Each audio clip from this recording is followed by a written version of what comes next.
yung mga foundation ng healthy church na pinag-aralan natin na na-take up natin. Una po, no po, yung a clear purpose to build moral.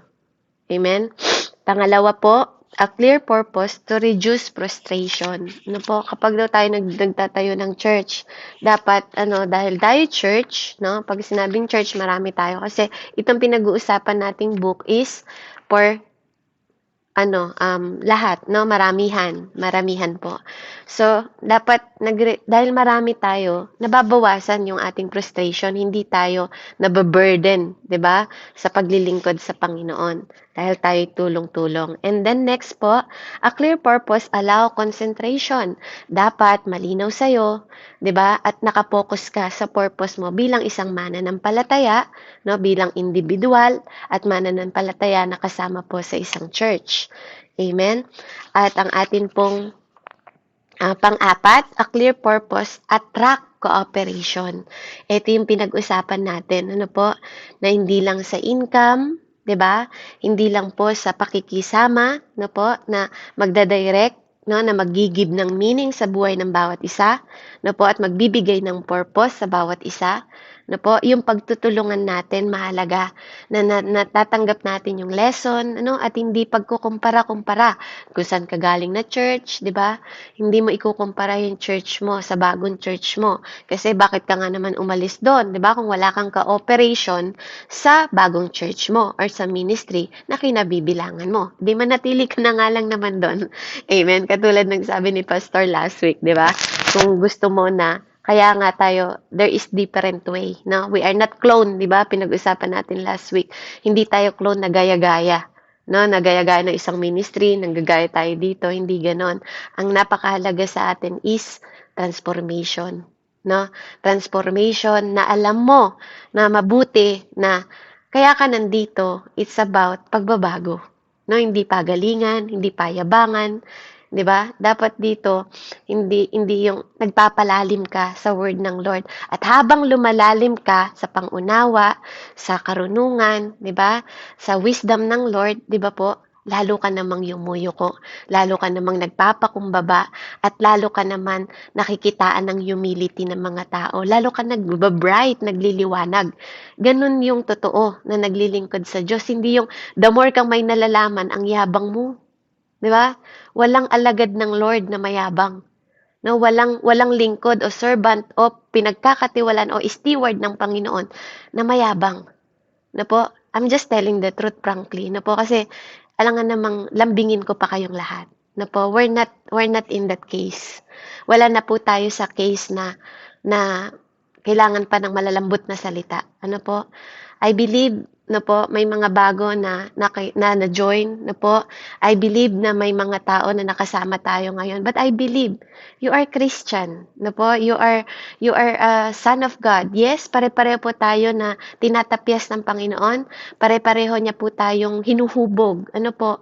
Pero pare-pareho nating dapat malaman kung bakit tayo nagpapalalim, kung bakit araw-araw tayong pinagtatagpo sa pamagitan ng iisang espiritu, sa iisang gawain, na po nasama-sama tayo. Hindi tayo para magpataasan ng ego, pataasan ng pride, kundi pababaan to, 'di ba? Yun ang labanan sa paglilingkod, pababaan, no? Pababaan ng humility, pababaan ng pride, na po, baligtad. Amen? Kung akala ng mga tao pagalingan ng labanan sa paglilingkod, hindi po. Hindi po yan pagalingan na marami kang memoryang salita. Sabi ko nga po, ang isang tao na meron lang sinasabuhay na isang salita, na po, pero may takot sa Diyos at sinusunod niya ang utos ng Diyos ay higit pa sa isang taong marunong. Na po, yung maraming kabisadong verse, sige, nagtumatayo sa kung ano-anong altar, kung ano-anong church, 'di ba? Pero hindi mo naman nakikitaan ng tunay na katangian ng Christ-like. Kasi that is the goal. That is the purpose, to be Christ-like. Amen? So, ngayon po, ang final po natin na pag-aaralan ngayon is final na rin, no? The clear purpose to assist evaluation. No? After nung apat na pinag-aralan natin, po, we're going to evaluate ourselves. No? We're going to evaluate our church. No? Pero bago po yan, tayo po muna ay manalangin. Hallelujah. Heavenly Father, we praise you, we magnify your name, O God. We glorify you. in the highest, Panginoon, glorification na kailangan mong tanggapin. Salamat po, Panginoon, sa patuloy na presensya mo. Salamat po, Panginoon, sa patuloy na paggabay mo. Salamat, Panginoon, sa patuloy na pagsama mo sa amin. Patuloy naming wini-welcome, Panginoon, sa kasalukuyan, Ama, sa mga oras na to, ang iyong banal na Espiritu, Panginoon, na patuloy makiisa sa kalagitnaan po ng aming gawain. Ama, nakikita mo ang aming bilang, Panginoon. At alam kong hindi mahalaga sa iyo yon. Dahil alam ko, Panginoon, na 2 taong nagkakatipon sa pangalan mo, Ama, na andito ka sa kalagitnaan. Kaya I believe, Father God, and I claim, Panginoon, na nandito ka, na nakatunghay, Panginoon, sa bawat isa sa amin.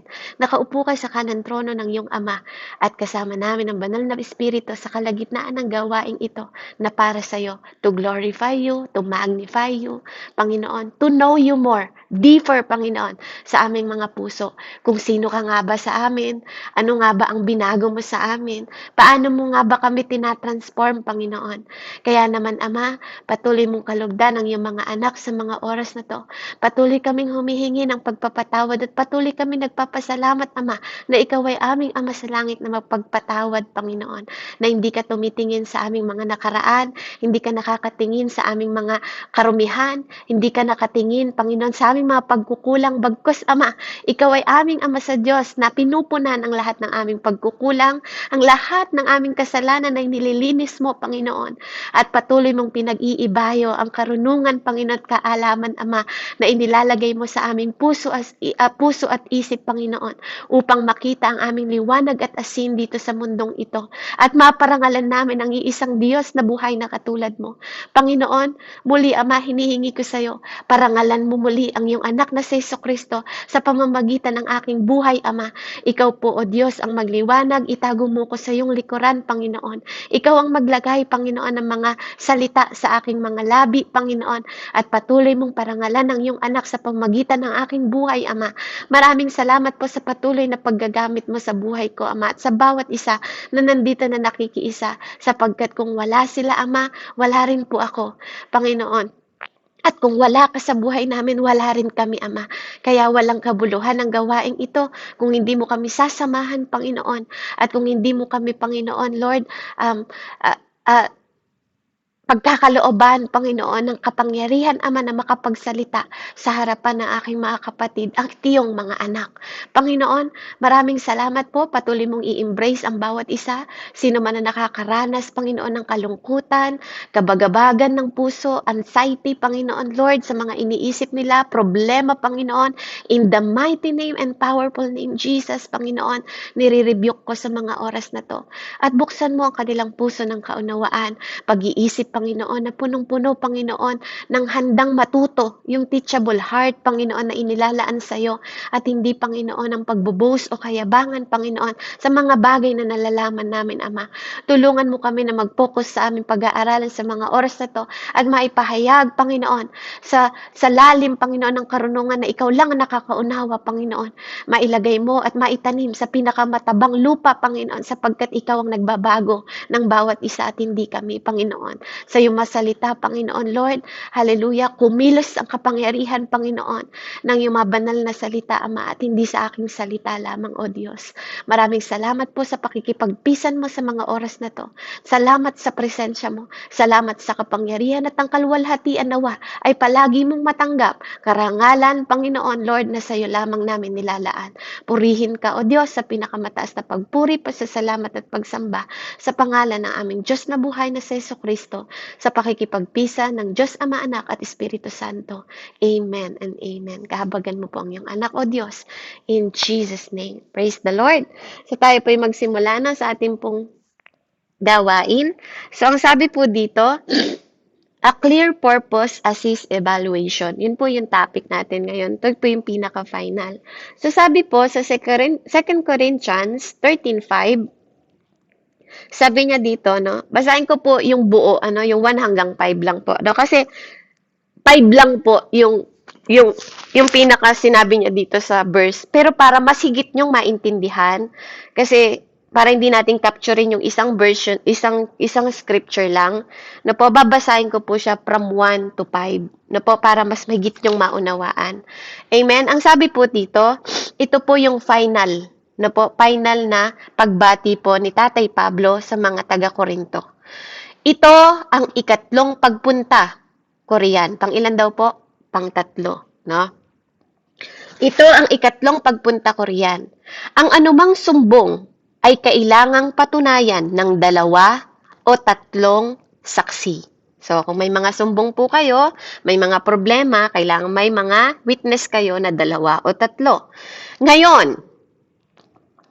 Ngayong ako'y wala riyan. Inuulit ko sa mga nagkasala at sa iba pa. Ang sinasabi ko ngayon, pangalawang dalaw ko, hindi ako mag-aatubiling parusahan sila pagdating ko riyan. Verse 3, gagawin ko ito upang patunayan sa inyong si Kristo ang nagsasalita sa pamamagitan ko. Hindi siya mahina sa pakikitungo sa inyo, kundi makapangyarihan. For, kahit na siya'y mahina ng ipako sa krus, nabubuhay siya ngayon sa kapangyarihan ng Diyos. Dahil sa pakikipag-isa namin sa Kanya, saan daw po? Pakikipag-isa, oneness. Amen? Dahil sa pakikipag-isa namin sa Kanya, kami mahina rin. Ngunit, sabi nga, ngunit sa pakikitungo sa inyo, kami ay nabubuhay nakasama niya sa pamamagitan ng kapangyarihan ng Diyos. Ito po'y pinaka-main verse natin, verse 5. Subukin ninyo ang inyong mga sarili. Sino daw po? Sarili po, hindi yung ibang tao. Amen po, malinaw po, Subukin ninyo ang inyong mga sarili. Sabi niya, kung kayo'y namumuhay ayon sa pananampalataya, suriin ninyo ang inyong sarili. Hindi ba ninyo nalalaman na nasa inyo si Kristo Jesus?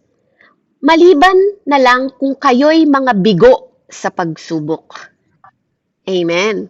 So, praise God. Purihin po ang Panginoon. Po? Maliban na lang kung kayo ay bigo sa pagsubok. Po? So, ang test po, ay testimony. Amen? So, malinaw po yon. Malinaw sa salita ng Lord. Po? Sinasabi na hindi ang Diyos ang nanunubok sa inyo. Sabi po, di ba, merong pagsubok. Hindi ang Diyos ang sabi kasi doon, hindi po nanunubok. Hindi ang Diyos ang nanunukso sa inyo. Yun po yun. Po? Pero, ang Diyos ang sumusubok talaga sa atin sa pananampalataya.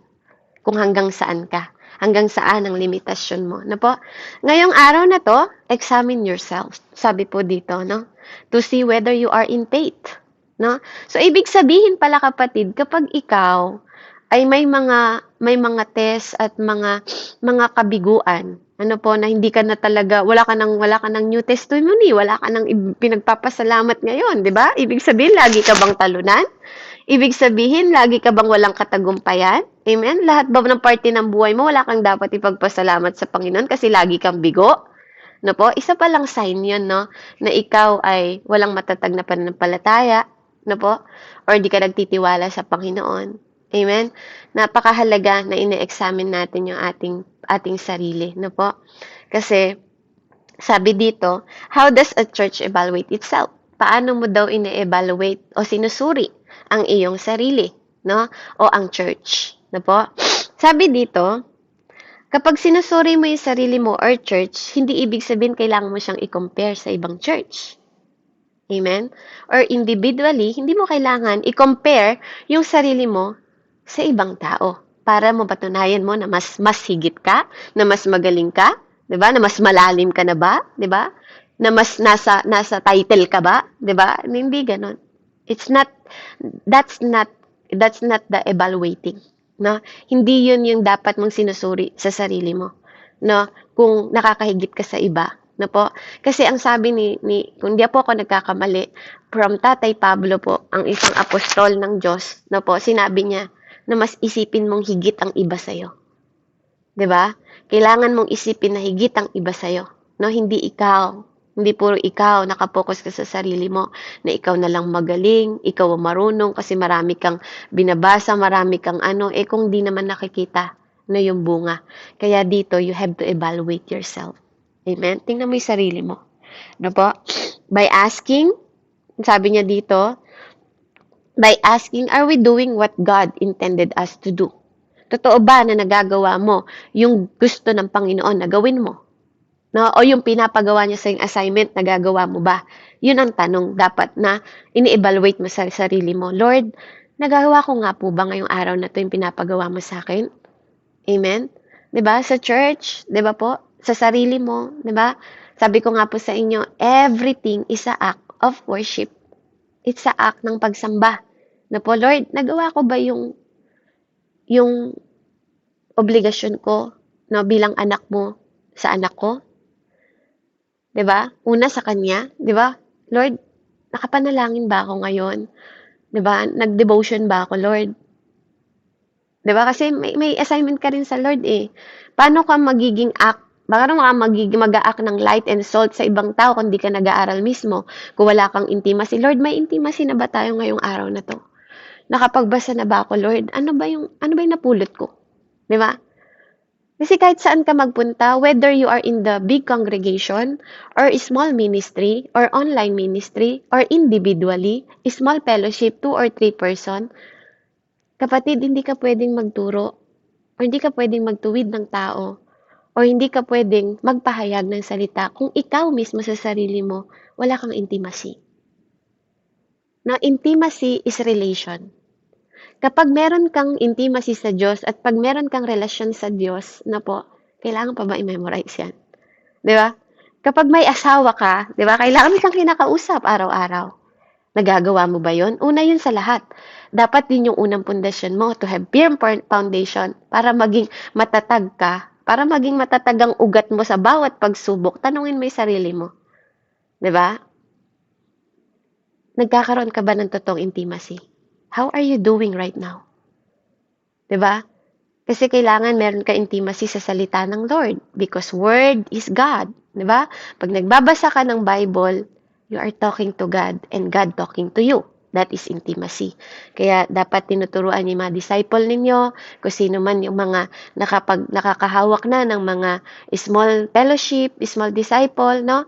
Magkaroon po, no, ng araw-araw, no? Habit.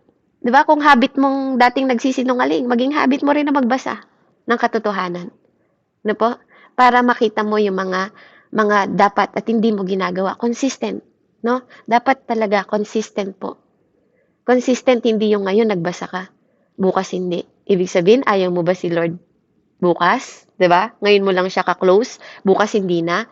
Or katulad ngayon, 'di ba? Na nagaganap po yung mga pagsubok ngayon, dami nakaluhod, 'di ba? Lord, anong nangyari sa bahay ko, 'di ba? Nagbaha. Ang daming tumatawag ngayon ng Lord, Lord. Ang dami ko nakikita ngayon, pray for Philippines, pray for Philippines.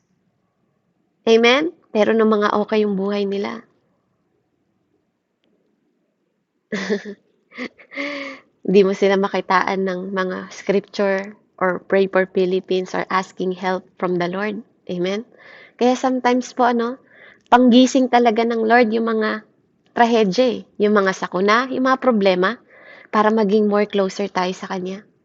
No, hindi para pahirapan. I don't want to harm you. Yun ang sabi ng Lord, I have plan for you. 'Di ba? May plano ang Diyos na higit pa sa alam mo. Mas mataas pa sa way mo at karunungan mo. No, hindi dahil nagsasuffer ka sa pagpapalaki ng anak mo, hindi mabuti ang Diyos. No? Hindi dahil nagsasuffer ka sa relasyon nyo mag-asawa, hindi ibig sabihin hindi mabuti ang Diyos. Hindi may kalamidad ngayon, hindi ibig sabihin hindi mabuti ang Diyos. Maraming panahon na naging mabuti siya. Ang tanong, nakita mo ba? Amen? Bakit nakikita mo lang siya sa panahon? Yun yung nakakalungkot, di ba? Kaya nga sabi ng Lord, give thanks to the Lord. Di ba? Di ba? Huwag kang tumigil na magpasalamat. For His love endures forever eh. Di ba? Kaya sinasabi ko sa inyo, sinungaling ang taong nagsasabi na hindi mabuti ang Diyos. Amen? Ano man ang pinagdadaanan natin ngayon, na po, Sabi nga, pinag-aaralan natin, walang aksidente sa Diyos. Ano man, kung nasan ka man ngayon, kung nasan lugar ka man ngayon, hindi yan aksidente. Niloob yan ng Panginoon para ma-realize mo o para makilala mo siya. Pwedeng kung saang lugar ka pinunta ng Lord ngayon, dyan mo siya nakilala. 'Di ba? Pero ang tanong, nagagawa mo ba ang purpose mo? 'Di ba? O yung plano mo lang ang ginagawa mo? Mag-earn ng money, magpayaman, 'di ba? Magawa mo lang tungkulin mo bilang anak. Paano yung tungkulin mo sa Diyos? Yun ang purpose ng buhay. 'Di ba? Hindi ka lang nabubuhay para sa tinapay, kundi para sa salita ng Diyos na nananalaytay sa kanyang mga bibig. Matthew 4:4. 'Di ba? Are you really doing your purpose sa mundong ito? No, yun po yung tanong, na nagagawa mo ba talaga? Kaya hindi po sinasabi dito na and how well are you doing it? Paano mo yun nagagawa? Paano mo nagagawa sa buhay mo? Paano, 'di ba? Nagagawa ko ba? Am I doing the right things, Lord? At paano mo yun ginagawa? No, mahalaga kung paano mo ginagawa yung mga bagay na pinapagawa sa atin ng Panginoon o mga assignment natin. Bilang pamilya, bilang sa pamilya una sa Diyos, bilang mga asawa, no po? Ang mga asawa natin, blessing yan ng Lord. No? Yes, ikaw ang pumili ng asawa mo. Kaya kung ano man ugali ng asawa mo, no po, dinesisyon mo yan. At niloob ng Diyos na mapakasal ka dyan. Kaya pagtiisan mo yan. Amen? Kasama yan sa pagtitiis natin. No, kasama yan para maipakita na yung mga pinag-aaralan natin, no po, ay natatransform sa atin, nag-a-apply siya in reality. No po, yung mga anak mo, hindi mo pinili yan. No? Katulad ng pagbubuntis ko, hindi ko pinipili kung lalaki o babae siya. No? Nag-aantay lang ako, umaasa, no, na parang buntis. Na umaasa ako na one day lalabas siya, buhay, malusog, 'di ba?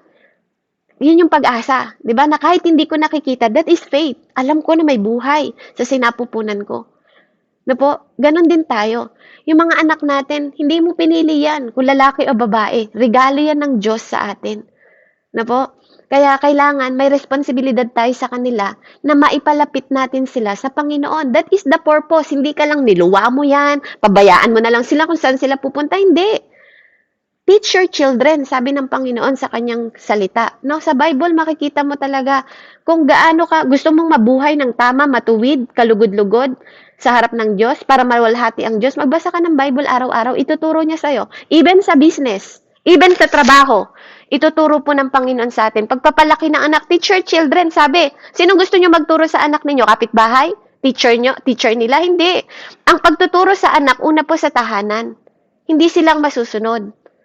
Na po, pag sila wala pa sa tamang edad, ano po, at hindi pa nila kaya magdesisyon, sabi nga nung bata ka pa, sabi ng salita ng Panginoon, 'di ba? Pinapalitan kita ng damit. Ibang tao nagpapalit ng damit sa'yo. Nung bata pa yung mga anak natin, tayo ang nagsusuot ng damit nila kasi hindi nila kayang magdamit pa. 'Di ba? Pero nung matanda ka na, 'di ba?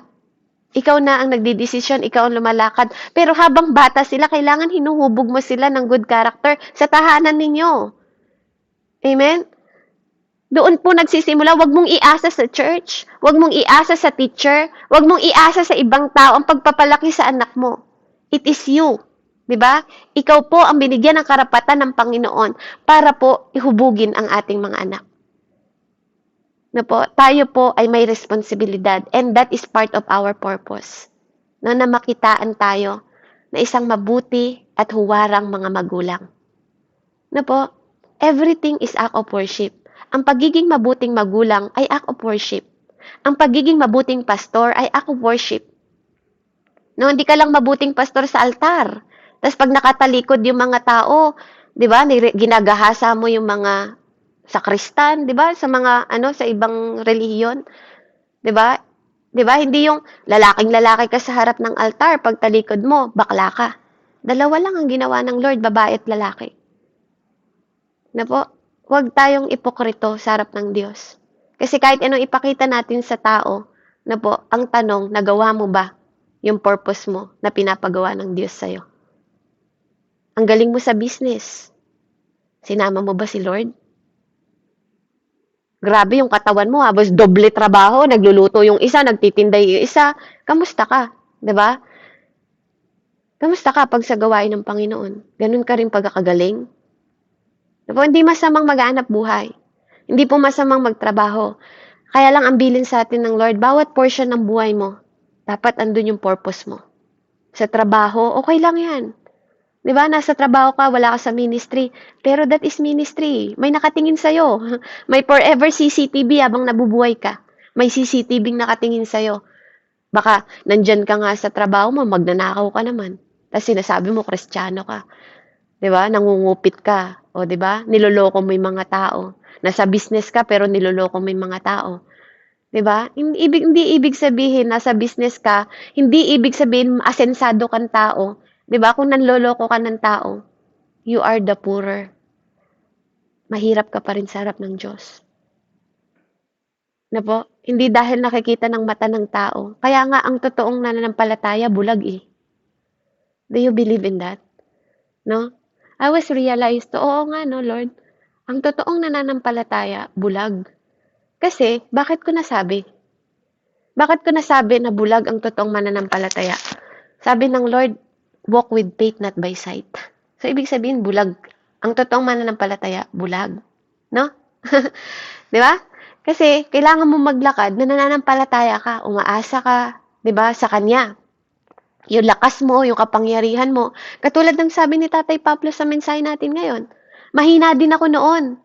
Sabi niya, pero dahil sa kapangyarihan ng Panginoon, na nakipag-isa sa akin, malakas ako. Kaya yung mga nakikita niyo na may mga pundasyon, no po? May pundasyon ng pananampalataya sa Panginoon, no po?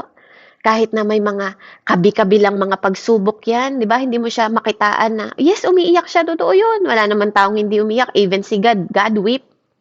God weep. Di ba? Umiiyak si Lord, hindi dahil mahina siya.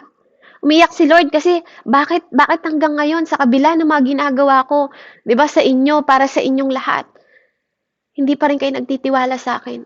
Bakit sa kabila ng pagliligtas ko sa inyo, sa kabila ng pagpako ko sa krus, bakit hanggang ngayon wala pa rin kayong pananampalataya sa akin?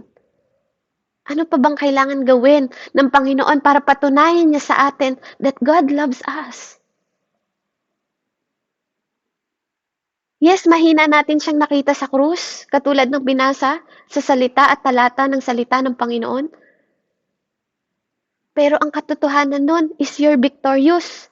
'Di ba? You are victorious because of the grace of God, because of His life, na hindi siya nagdalawang isip na ibigay sa'yo at ibigay sa akin. Pero bakit ikaw at ako, lagi kang nagdadalawang isip na gawin mo yung purpose mo para sa Panginoon? Bakit ikaw at ako, ang tamad-tamad nating gumawa ng purpose natin na dapat nating ginagawa para sa Diyos? Bakit ikaw at ako ngayon, ang damot mong magbigay ng mga resources na mismong Diyos din naman ang nagkaloob sa'yo? Bakit ikaw at ngayon, ako, ngayon, na po, hanggang ngayon, ayaw pa rin nating isuko lahat sa Panginoon para hindi tayo nahihirapan? Amen?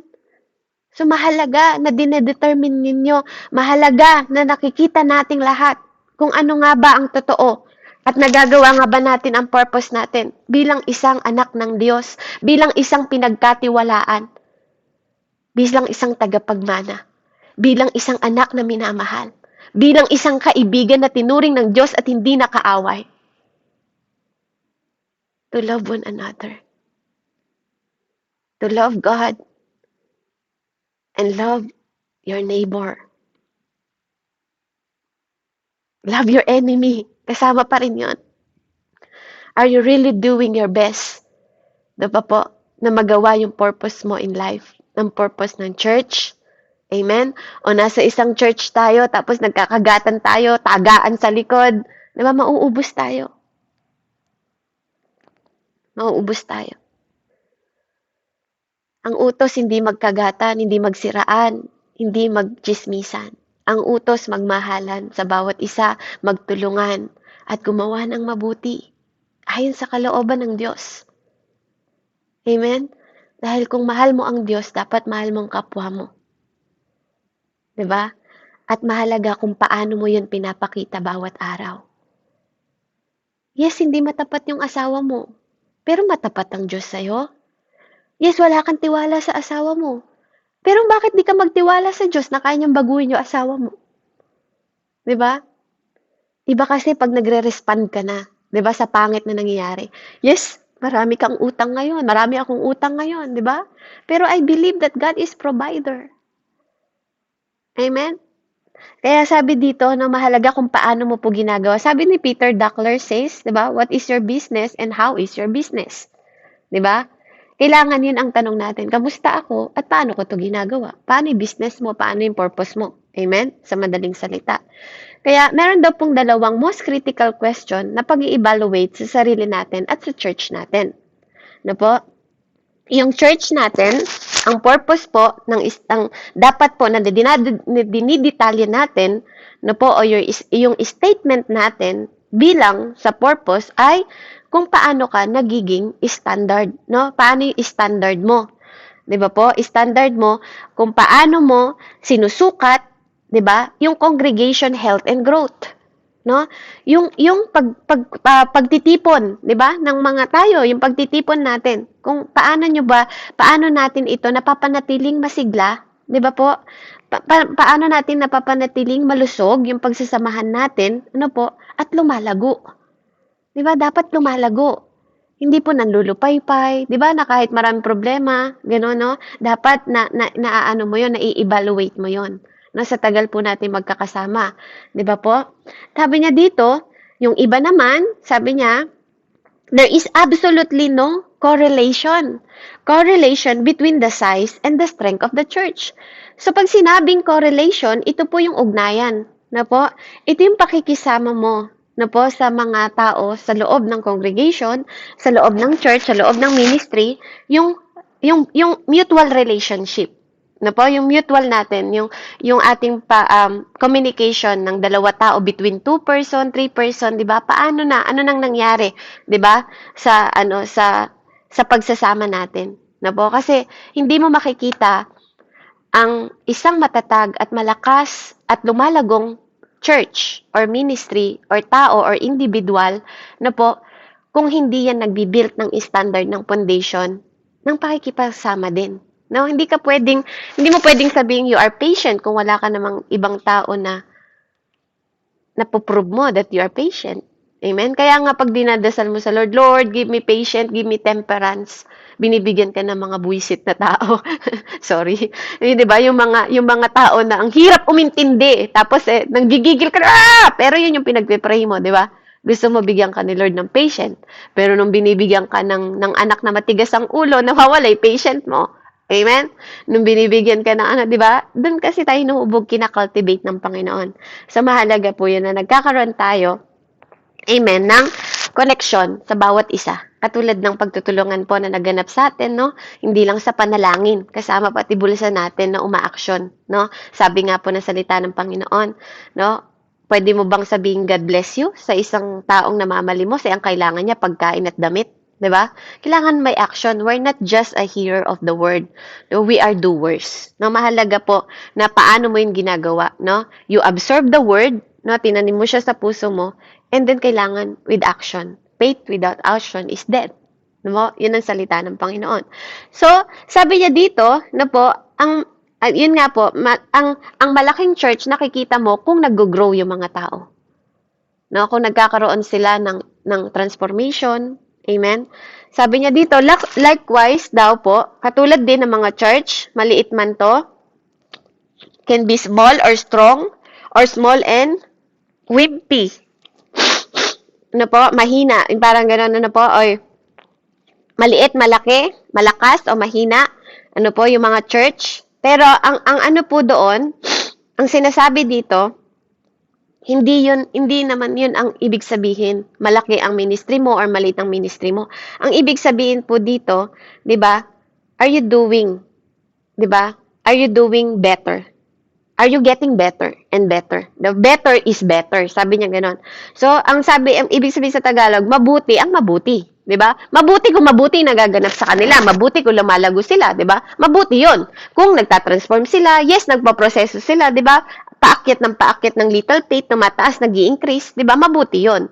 Pero ang tanong, malaki nga kayo, malakas nga kayo, pero yung mga individual na church, 'di ba? Nagba-backslide pa rin sila kasi walang totoong na-built na foundation sa kanila. Amen? Walang talagang ugat na naitanim, 'di ba? Kaya mahalaga po 'yon, no? Mabuti kung mabuti o pinagbubuti pa. Amen? Kaya, 'di ba kasi pag sa Lord ka naglilingkod, dapat you're always doing your best. 'Di ba? Always do your best, 'di ba po, para sa Panginoon. Kung paano ka kagaling, 'di ba, sa trabaho, sa hanapbuhay, 'di ba, sa ibang tao, dapat mas higit sa paggawa sa purpose mo sa Panginoon. So ang purpose po ng libro daw na 'to, no, ng Saddleback, no, ng Saddleback at is hindi po yung size ng issue, hindi kung gaano kalaki ang Saddleback ngayon, no? Kasi every successful person, 'di ba? May ano 'yun may mga may sikreto 'yon, 'di ba? Kaya yung successful na church, 'di ba? May sikreto 'yon, 'di ba? Ang foundation nila si Lord. Kaya hindi po issue yung maliit o malaki ka. Kasi mahirap din pag malaki, hindi naman napapansin yung iba, 'no po? Hanggang nawawala na lang sila, hindi nila nakikita. Na po, ang pinakamahalaga po dito is yung church daw is nagiging mahigit na mas malakas, malusog, 'di ba po? At malusog na nagagawa, no? Ano ba 'yun? Strong and healthier po yung nagagawa nating purpose para sa Panginoon.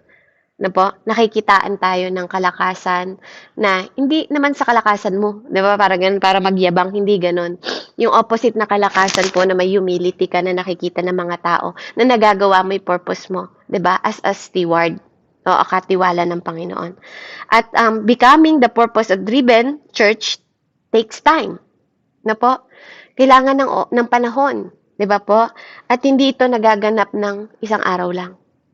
No, kaya nga yung pagtitipon natin na ganito, hindi naman kami naging close ni Nanay Andrea nang nagkita lang kami ng isang araw, 'di ba?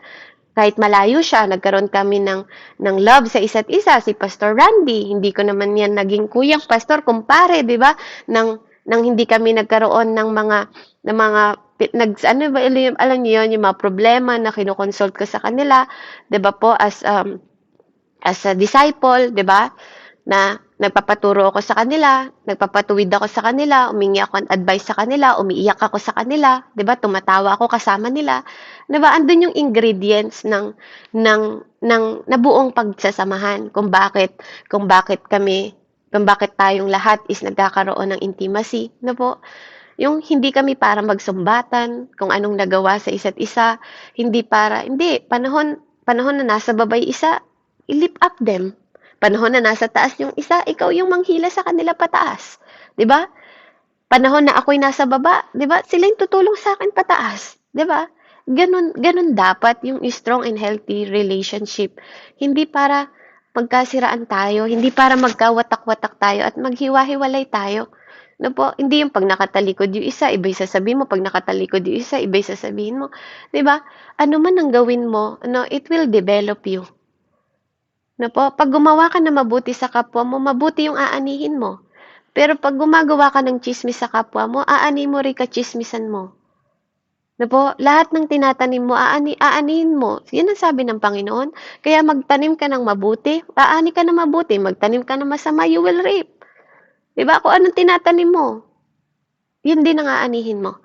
Kaya, hindi po ako nagsabi niyan. Ang Panginoon nagsabi niyan. Kaya mag-iingat tayo kung ano ini-invest natin, kung ano yung tinatanim natin na i-harvest natin pagdating ng panahon. Ano po? Kasi hindi man sila ang magbalik nun sa'yo, God will make a way. God is a way maker. Sa bawat pagtulong mo, hindi man yung taong tinulungan mo na yun na magbibigay sa'yo. Di ba po? God will make a way. Na po, si Lord naghahaplas ng mga puso ng ibang tao para tumulong sa iba. Na po, the only things you need to do is you're doing your best, doing your purpose every day. Maging mabuti ka. Better is better. No? Pagbutihin mo pa. Kung feeling mo better ka ngayon, pagbutihin mo pa. Hindi para magyabang, kundi para sa kaluguran ng Panginoon. Na po? Kaya, hindi ito nagaganap ng isang araw, 2 araw lang. Na po? Yung love, hindi mo pwede yan i-build ng isang araw lang. Mahal mo na kaagad yung tao. Walang ganun. Na po? Walang ganon, nabibuild po yan. Even ang tiwala, nabibuild. Even ang respeto, nabibuild po yan. Binibuild yan. No po? Hindi po yan basta binibigay. No? Kaya nga, Even yung pag-ibig ng Panginoon, hinihingi yon. Ask, di ba, Lord, bigyan mo ako ng puso ng katulad ng pagmamahal na meron ka. Kasi pag hindi yung puso ni Lord ang hiningi natin, mahirapan tayong mahalin yung mga kaaway natin. Mahirapan tayong mag-build ng tiwala sa kanila. Kasi lalo na yung mga taong hindi katiwa-tiwala. No? Mahirapan tayo. Pero kung puso ng Lord, no, kaya minsan, bakit ganyan pa rin yung ginagawa mo? Bakit nakakatiis ka sa mga ganyan? Bakit pinagtitiisan mo yung asawa mo? Alam mo kung bakit? Kasi yung love ni Lord na yun nandito sa puso mo. Kaya patuloy ka pa rin nagtitiwala sa Diyos. Kahit hindi na sila katiwa-tiwala. Kahit ilang beses ka na niloloko ng kaibigan mo. Di ba? Andun pa rin yung prayer mo sa kanila. Kailangan mo pa rin paulit-ulit magtiwala. Kailangan mo pa rin paulit-ulit na magpatawad.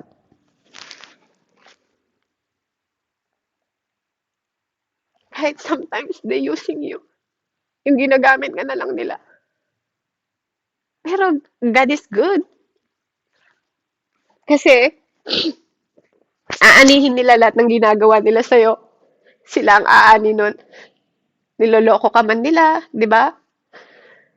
Pinag-uusapan ka man nila.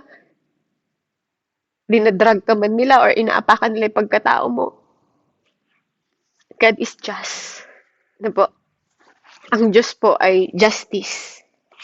Kaya, lahat ng bagay na ginagawa sa'yo ng mga tao, na po, aanihin nila lahat yon. Kaya, huwag tayong malungkot, huwag tayong matakot, na po, ang Diyos ay mabuti. At gagawin niya yon paulit-ulit.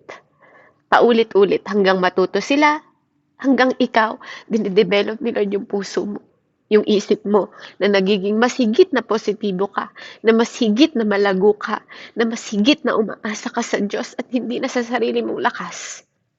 Na po. Kaya nga, yung natutunan ko this week na, weakness is not a sin. Hindi kasalanan ng pagiging mahina. Na po, katulad ng verse natin, mahina din kami noon. Pero because yung pakikipag-isa, hindi mo ba alam na si Heso Kristo nasa iyo? 'Di ba? Mahina din po ako nung noon, napakasensitibo kong tao, napakaayokong makakarinig ng mga salita. No po?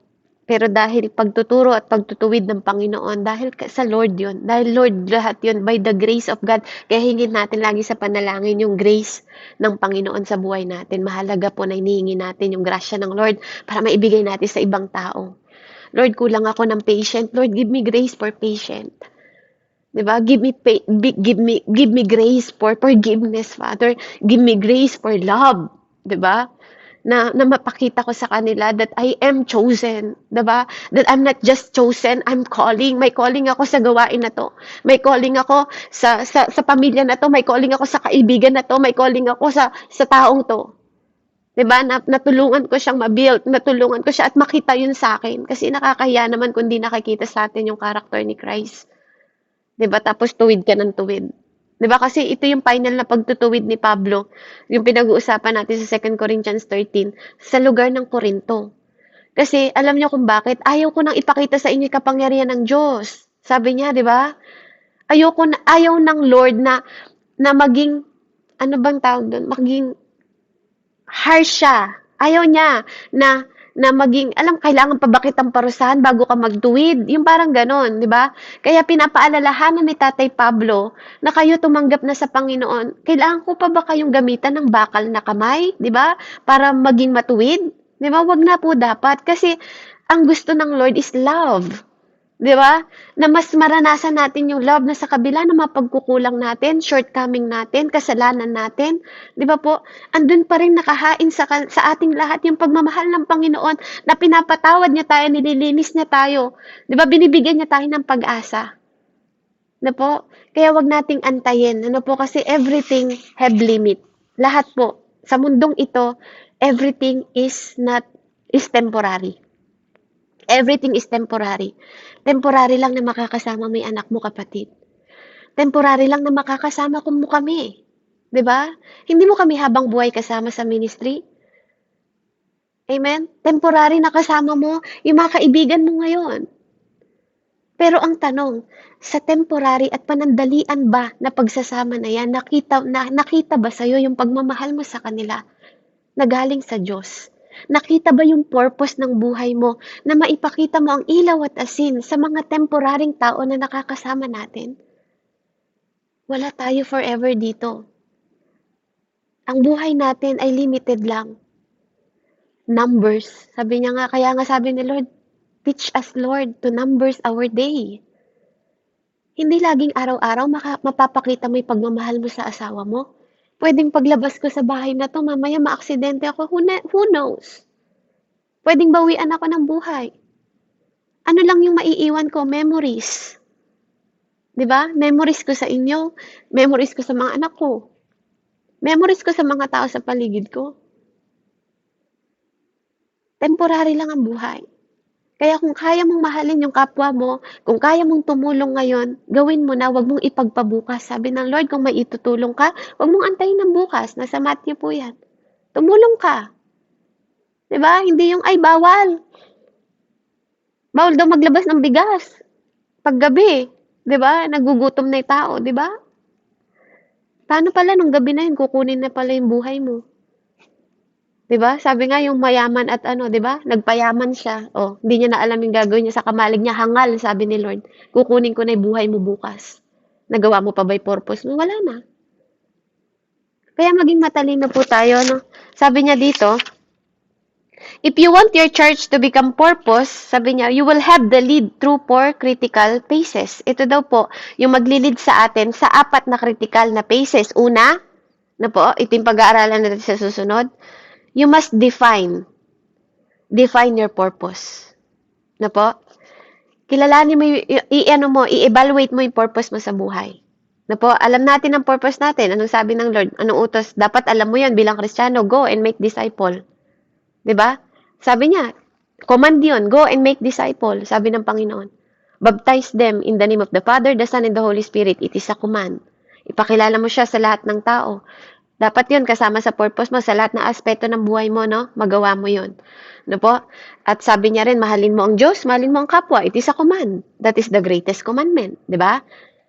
O, tanungin mo yung sarili mo, Lord, totoo ba namamahal kita at namamahal ko ba yung kapwa ko? Evaluate mo yung sarili mo. Next, you must have communicate to those purpose, everyone in church. 'Di ba? Communication. Mahalaga ang communication. Hindi nag-isip ka na lang ng masama, 'di ba? Sa pastor mo, nag-isip ka ng masama sa leader mo, nag-isip ka ng masama sa ka-ministry mo o sa kapwa mo, 'di ba? Tas dinadaldal mo sa ibang tao, doon ka nagsasabi ng mga imbis na communication kayo between you and your kung sino man ang nagkaroon ka ng problema, magkaroon ka ng communication sa kanya. Hindi na para isalin-salin sa ibang tao, kundi i-open mo yung puso mo na nasaktan ako. Walang masama.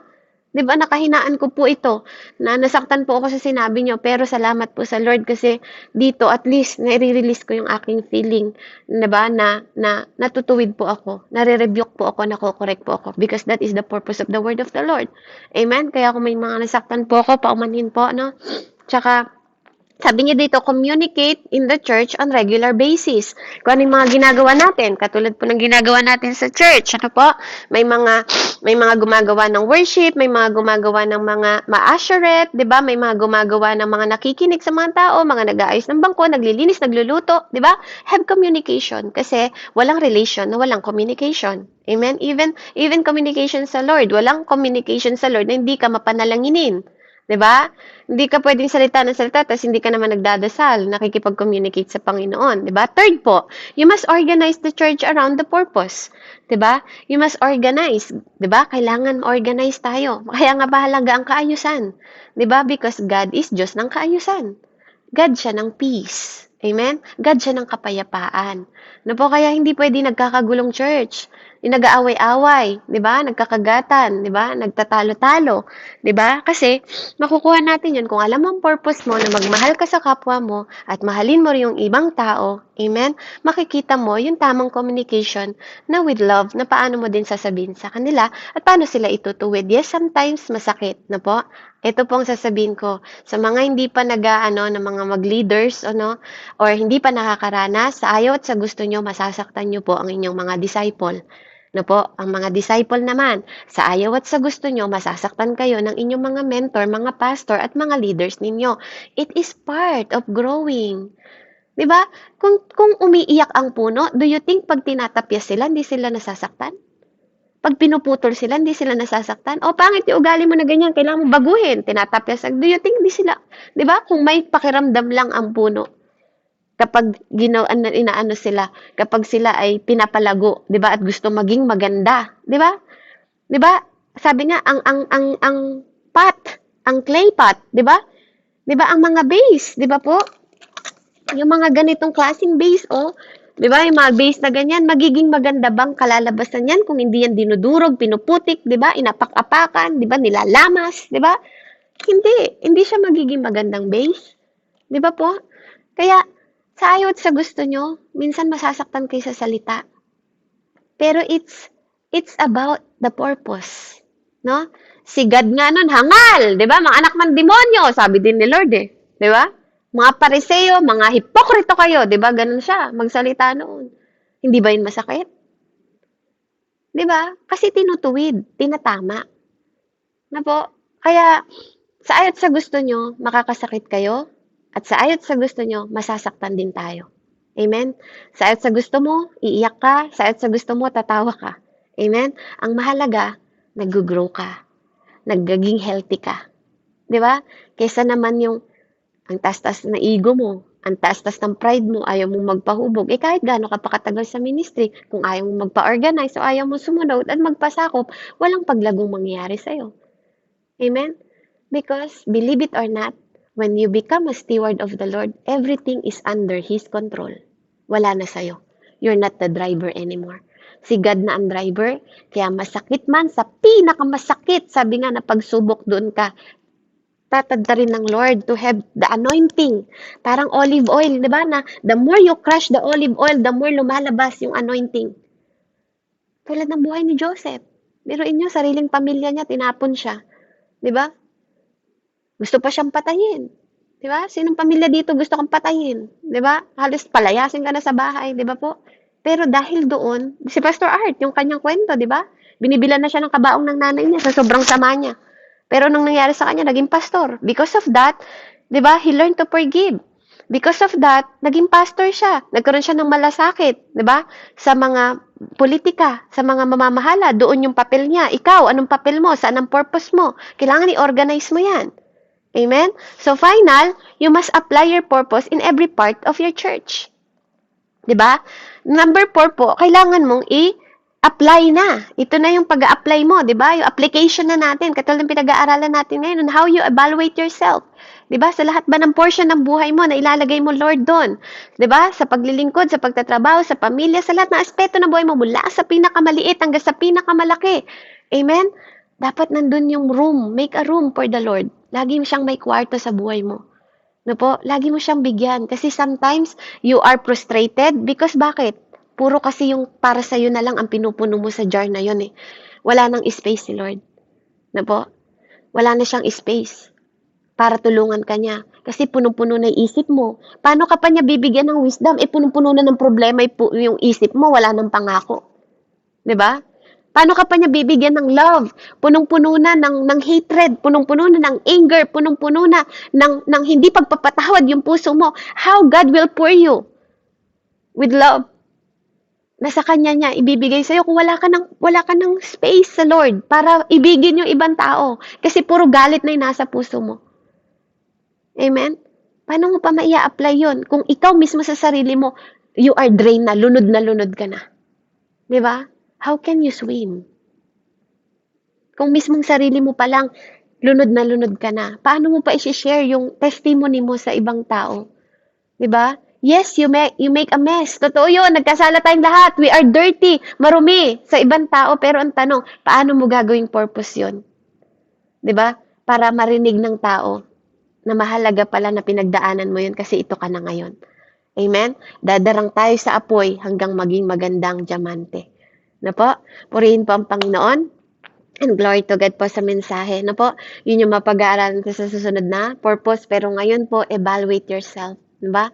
Kailangan nagtatagumpay ka sa lahat ng pagsubok kasi kaisa natin ang Diyos. Hindi ka nag-iisa sa bawat pagsubok, sa church, as ministry na ginagawa mo. na po, gawin mong partner si God sa lahat ng bagay. Sa problema mo, kapartner mo siya. Sa tawa mo, kapartner mo siya. 'Di ba? Lahat ng bagay, masaya at hindi ka, dapat partner mo si Lord kasi kasama mo siya sa buong buhay mo dahil iisa na kayo ngayon. At laging makita sa'yo yung liwanag at asin kung paano naging greatest light si God sa buhay nating lahat. We are just a steward.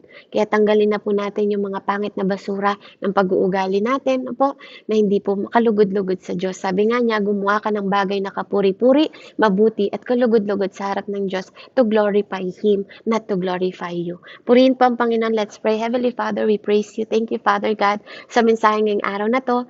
Tunay nga, O Diyos, na Ikaw ang Diyos, Panginoon, na kailangan namin i-evaluate yung aming sarili, Panginoon, through you, Father God, na yung purpose namin sa harap mo, Panginoon, salaminin namin yung sarili namin, hindi sa ibang tao, kundi sa'yo namin salaminin para matutunan namin na magpakumbaba, Panginoon, sa lahat na aming ginagawa. Dahil alam namin, Lord God, that we are lack, Panginoon, kung wala kami sa'yo. But we have everything kung kami ay nagkaroon na relasyon at pundasyon at standard, Panginoon, kung paano ka, O Diyos, lumakad sa mundong ito. Ama, turuan mo kami na magkaroon ng humility, Panginoon, Lord, na ang mga kahinaan namin ay hindi kasalanan, kundi ang pagiging wicked, Panginoon, o paggawa ng kasamaan, ang kasalanan sa mundong ito. Kaya, Panginoon, patuloy mo kaming patnubayan, gabayan, ingatan, at ituwid, Panginoon, Lord God, i-comfort, Ama, tulungan, Panginoon. Hallelujah. Sa lahat po ng aming ginagawa, O Diyos. Kaya maraming maraming salamat po, Ama, sa mensaheng ito na muli mo kaming pinapaalalahanan na aming i-evaluate ang aming sarili. I-check namin ang aming sarili, hindi sa pagkukumpara sa ibang tao, kundi, Panginoon, kung nagagawa namin yung purpose namin sa iyo. Salamat po, Ama. Sa iyo po ang papuri, pasasalamat, pagsamba, sa pangalan ni Jesus na aming Diyos na buhay, sa ngalan ng Ama, Anak, Espiritu Santo. Amen and amen. Glory to God po and God bless po.